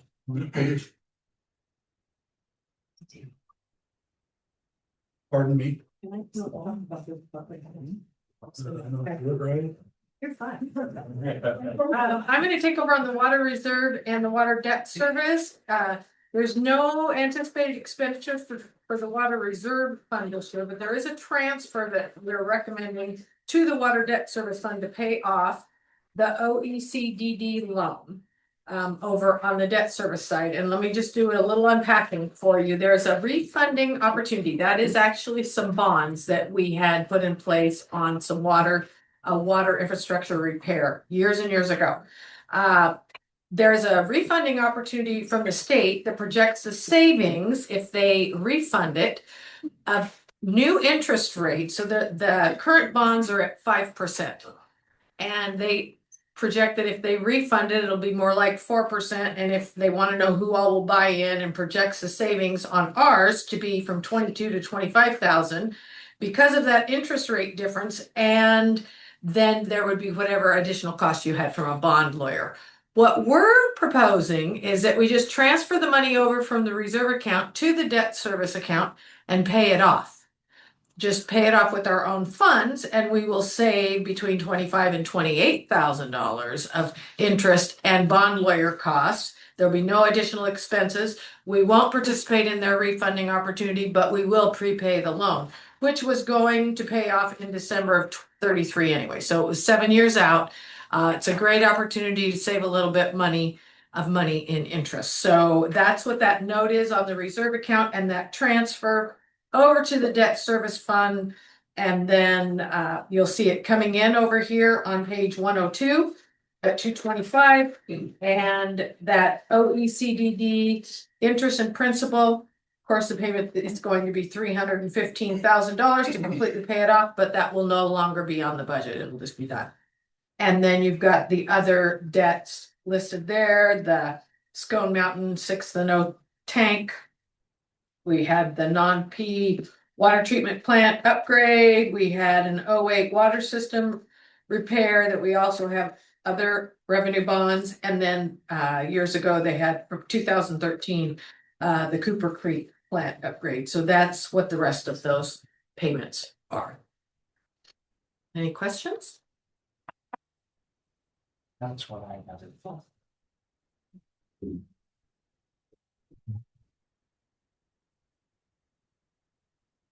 Okay. I will entertain a motion to approve water funds budget. I make a motion that's presented. In the amount of As presented. 9,116,400. Michelle Sumner, I second it. Beat you to it again. We have a motion and a second. Any discussion? Okay. All in favor, raise your hand. Any opposed, raise your hand. Motion carries. On the wastewater funds. Okay, so we're gonna start on page 104. Actually, go ahead and just turn to 105 for the materials and services. Was there any questions on page 104? This one, contrary to water, we did see a substantial increase in several line items there. Our chemicals went up, our engineering services went up, and that has to do with some of our master plan stuff, our new wastewater master plan. Equipment maintenance went up a little bit, plant maintenance went up. And what we're seeing is that plant went online in 2017, and it's a great plant, very complicated, tons and tons of moving parts, floats, pumps, just electronics that you can't even imagine. And there are kind of we're having to start replacing some of that stuff as we go now. So you can see that there was we went from 985,000 to over $1 million in our maintenance there. So any questions on that page pertaining to any of that? Now, is this the plant that's up at Cooper Creek? No, that's a water plant. I didn't explain before when I said our nonpareil is our main water plant, but Cooper Creek's our secondary water plant. Okay, The wastewater plant is out on Stearns Lane. okay. Yeah. That's where all of our stuff that goes downhill. Scott Perkins, I have a question just about engineering services. I Sure. know that 2 years ago, previous to the 20,000, 21,000, 21,000, and then 64,000 projected for this year. Does that kind of justify the budget of 155, or are we just being super safe? Well, so we started into this master plan deal, and they cost $100,000 now plus, and there's some other pieces of that, but that's largely grant. We got a big grant for that. It was, Got 180. 80,000 with 100,000 for both. So that leaves left the 80,000.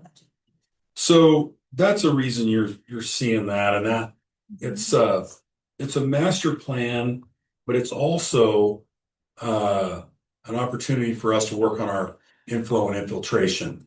And so we're kind of married that all together, and so you're seeing that big jump there, but yeah.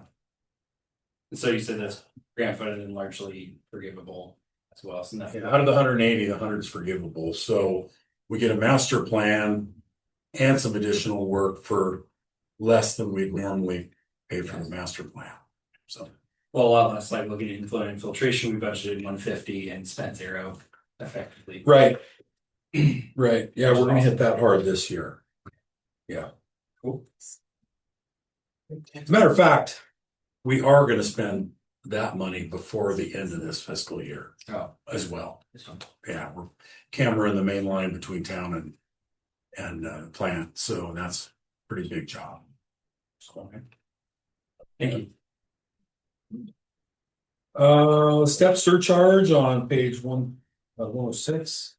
So that's all the homes at the golf course. They all have to have step systems, and there are some others around town too. They pay a little extra. And there was some concern when we took that over from Orenco that it wouldn't pay for itself, but it just continues to make a little bit of money, and it continues to grow. So that's worked out. That's worked out well for us. Page 107, you'll see the 5-year capital improvement plan. Not a lot in there. You can see the reflection of that master plan that we talked about. That's probably the remainder that will be spent. Recycled water control, that's just all the effort that goes into sending recycled water to the golf course and Ford's Pond. It's just takes some extra time and energy. So the Everett lift station SCADA is just a communication upgrade there. So they can get all their little signals from there to tell them how high the water is, all that. They already have that, but they're gonna have an upgraded system.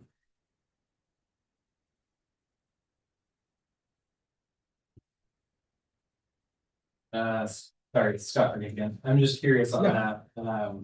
If we're looking at page 108 already. Okay, fine. Pardon me? Or we're looking at page 108 now already. Yeah, I went on to page 108. Okay. Yeah, unless there was another question on that table. Well, kind of just related to the table. I was just curious. So with the other requirements, the contingency and the unappropriated funds kind of totaling was 3 million. Is that just, again, that's funds for future expenditures beyond that 5-year plan? Yeah. Yeah. That's what I thought. Yes. Thank you.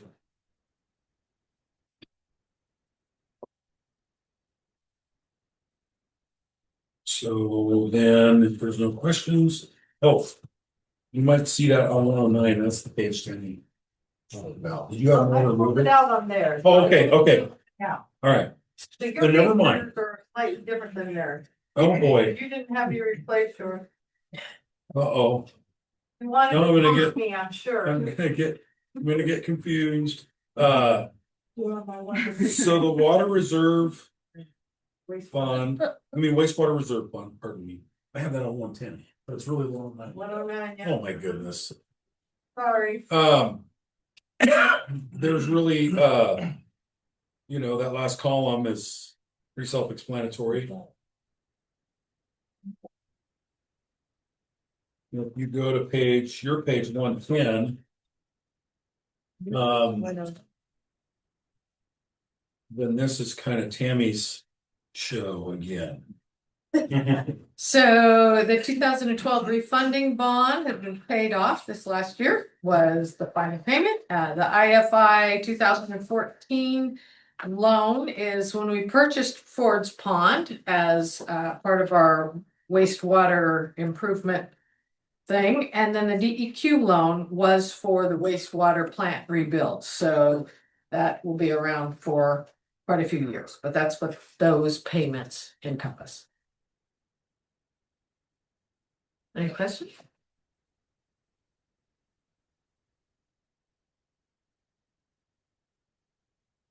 All right. I'll entertain a motion to approve wastewater funds budget as presented. Sean Smalling, I'll make a motion to approve the wastewater funds budget for $11,582,800. Kelly Guyer, second. One of these days, Debbie. One of these days. We have a motion in a second. Discussion. All in favor, raise your hand. Any opposed, raise your hand. Motion carries. Onto our public works funds. Public Works Operations. Your page 114.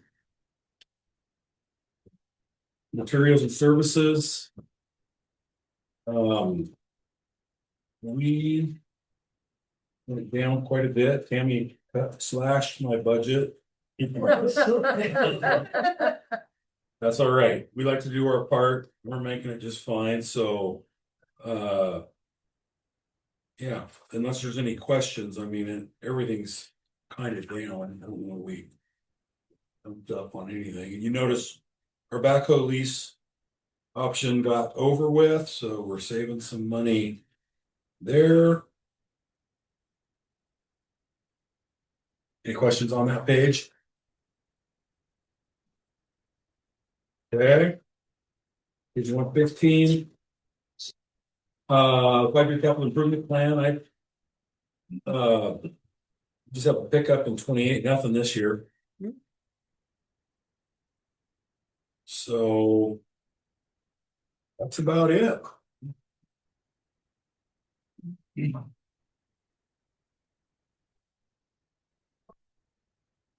Any further questions?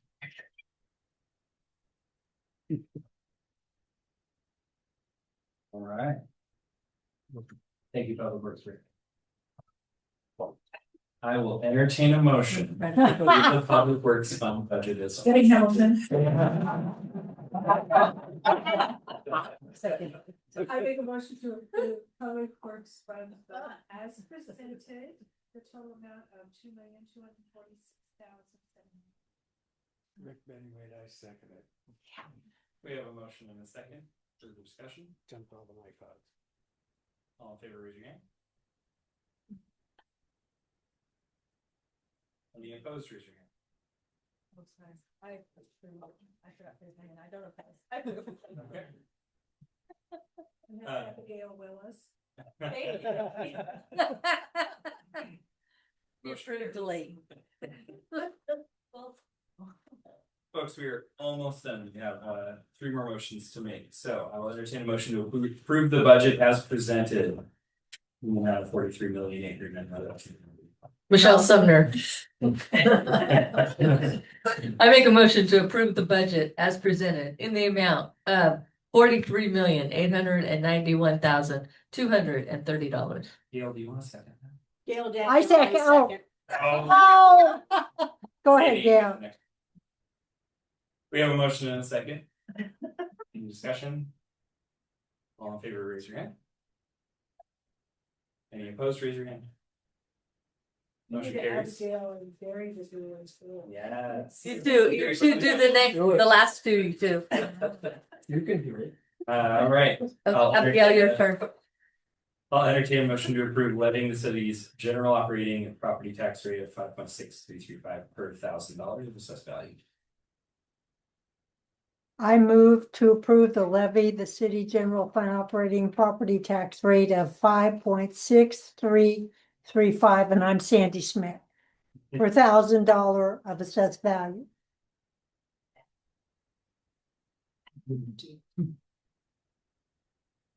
Rick Bennyway, I second it. Thank you, Rick. We have a motion and a second. Further discussion. All in favor, please raise your hand.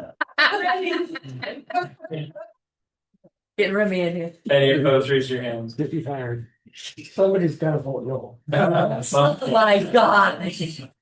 That's all, Gary. You haven't said a word, I won't raise it. Motion carries.